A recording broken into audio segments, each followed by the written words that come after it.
ہم سبقت کہاں پہ لے کے جاتے ہیں. دیکھیے اس کی گاڑی بڑی ہے کہ نہیں, ان کا گھر بڑا ہے, کس چیز میں ہم سبقت, اس کا جوڑا کیسا ہے, ہم نے اس نے اس ڈیزائنر کا جوڑا پہنا تو میں نے اس ڈیزائنر کا جوڑا پہنا. یہ چھوٹی چھوٹی چیزوں پہ ہم سبقت لینے کے لیے اب تھوڑا سا اگر آپ اکیلے میں بیٹھ کے اس ایک آیت کو سمجھنے کی کوشش کریں گے, آپ کو بڑی اچھی سے سمجھ آئے گی کہ آج ہم مسلمانوں کا ویج کیا ہے. اور اللہ سبحانہ تعالیٰ نے جو کہا ہے کہ بھاگو اور آگے مقابلے میں آگے بڑھ جو نیکیوں میں, ہم مقابلہ کن چیزوں کا کر رہے ہیں, ہم کہاں پہنچنا چاہ رہے ہیں. اور اللہ سبحانہ تعالیٰ آگے جو کہتے ہیں کہ اینما تکونوا یأتی بکم اللہ, کہ تم جہاں کہیں بھی ہوگے اللہ سبحانہ تعالیٰ تم کو لے آئے گا. دیکھیے قبر کا, آپ دیکھیے 30ویں سپارے کی آیت تھی وَإِذَا السَّمَاءُ انشقت, جب آسمان پھٹ جائے گا, اللہ اکبر, وَأَذِنَتْ لِرَبِّهَا وَحُقَّتْ, اور وہ اپنے رب کا حکم مان لے گا, اور اس کا حق بھی یہی ہے کہ وہ حکم مان لے. وَالْأَرْضَ مُدَّتْ, اور جب وَإِذَا الْأَرْضَ مُدَّتْ, اور جب زمین جو ہے وہ پوری ہموار ہو جائے گی, وَأَلْقَتْ مَا فِيهَا وَتَخَلَّتْ, کہ وہ القت کر دے گی, وہ نکال دے گی بیچ میں سے, اور وہ خالی ہو جائے گی. اور پھر وہ یہ کہتے ہیں کہ اس کا حق بھی یہی ہے کہ وہ یہ کرے, اللہ کا حکم مانے گی. اور پھر آگے آیت میں کہتے ہیں یا ایھا الانسان, اے انسان, انکا قادح, کہ تو قدم با قدم آگے جا رہا ہے, انکا قادح قدحا و ملاقی, کہ تو آگے اللہ سبحانہ تعالیٰ سے ملنے کے لیے آگے جا رہا ہے. اور آگے یہ آیت پڑھ کے دیکھیے, اتنی خوبصورت صورت ہے جس میں بتایا جا رہا ہے کہ انسان جب آگے جائیں گے اللہ سبحانہ تعالیٰ کے سامنے, تو کچھ لوگوں کے نامہ اعمال ان کے دائیں ہاتھ میں ہوں گے, اور ان کا پھر ذکر ہے کہ ان کا کیا حال ہوگا, وہ خوشی سے اپنے گھر والوں میں واپس آئیں گے. اور کچھ کے نامہ اعمال اپنے بائیں ہاتھ میں ہوں گے, اور وہ اس وقت کیا کہیں گے, اور اللہ سبحانہ تعالیٰ کیا کہتے ہیں. بڑی خوبصورت آیت ہے, انشاءاللہ جہاں پہ آئے گی میں آپ کو یہ صورت بھی سناؤں گی. اب یہاں پہ ہم یہ دیکھ لیتے ہیں کہ اللہ سبحانہ تعالیٰ کہتے ہیں کہ تم جہاں بھی کہیں ہوگے اللہ تعالیٰ سب کچھ لے آئے گا. ان اللہ علی کل شیء قدیر, اللہ سبحانہ تعالیٰ تو ہر چیز پر قدرت رکھتا ہے. اور اگلی آیت ہے 149 پہ, وَمِنْ حَيْثُ, وَمِنْ اور حیثو, اور جہاں سے بھی, خرجتا, تو آپ نبی صلی اللہ علیہ وسلم کو کہہ رہے ہیں آپ نکلیں, فولی, تو پھیر لے, وجہ کا, اپنا چہرہ, شطر المسجد الحرام, مسجد حرام کی طرف, وَإِنَّهُ, بے شک وہ, لِلْحَقُ, کو حق ہے, من ربک, تیرے رب کی طرف سے. اب آپ دیکھیے بار بار وہی اللہ سبحانہ تعالیٰ بات لے کے آ رہے ہیں کہ اپنا چہرہ خانہ کعبہ, اپنا چہرہ مسجد حرام کی طرف کر لو. تو یہاں پہ بھی پھر واپس وہی بات کرے, وَمَا اللَّهُ بِغَافِلٍ عَمَّا تَعْمَلُونَ, تو اللہ اس چیز سے غافل نہیں ہے جو تم کرتے ہو. اور پھر دیکھیں تیسری مرتبہ دوبارہ سے یہی حکم آ گیا, وَمِنْ حَيْثُ خَرَجْتَ, اور جہاں کہیں بھی, خرجتا, آپ نکلیں, فولی, تو موڑ لے, وجہ کا, اپنا چہرے کو, شطر المسجد الحرام, مسجد حرام کی طرف. یہاں پہ آپ دیکھیے کہ اگر آپ کو تھوڑا سا بھی اندازہ ہوگا گرامر کا, تو یہاں پہ سنگل ایک کا صیغہ استعمال ہوا ہے کہ جہاں بھی آپ نکلے, نبی صلی اللہ علیہ وسلم کو کہہ رہے ہیں, تو وجہ کا, تو اپنا چہرہ جو ہے وہ مسجد حرام کی طرف پھیر لیں. اور اب یہ جو سیکنڈ حکم ہے یہ دیکھیے, وَحَيْثُ مَا كُنْتُمْ, اب یہ دیکھیں کنتم, یہ آ گیا پھر سب کے لیے اکٹھا حکم ہو گیا کہ جہاں کہیں بھی ہو تم, فَوَلُّوا, تو تم سب موڑ لو, وَجُوهَكُمْ, اپنا چہرہ, شطرہ, اس کی طرف, لِأَلَّا, تاکہ یکونہ ہو, لِلنَّاسِ, لوگوں پر,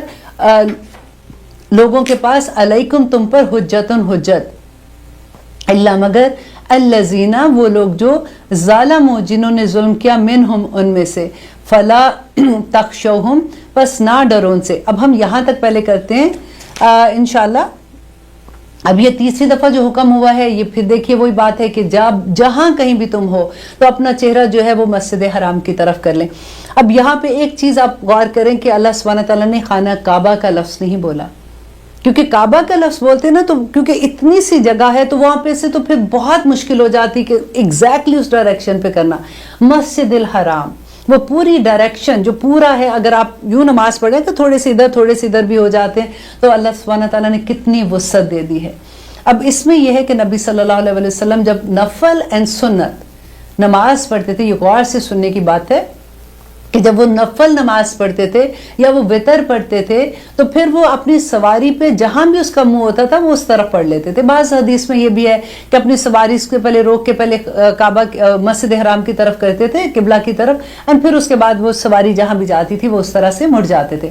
لیکن فرسٹ نماز میں نبی صلی اللہ علیہ وسلم نے ہمیشہ سواری سے اترے, قبلہ رخ ہوئے اور پھر وہ نماز پڑھی ہے.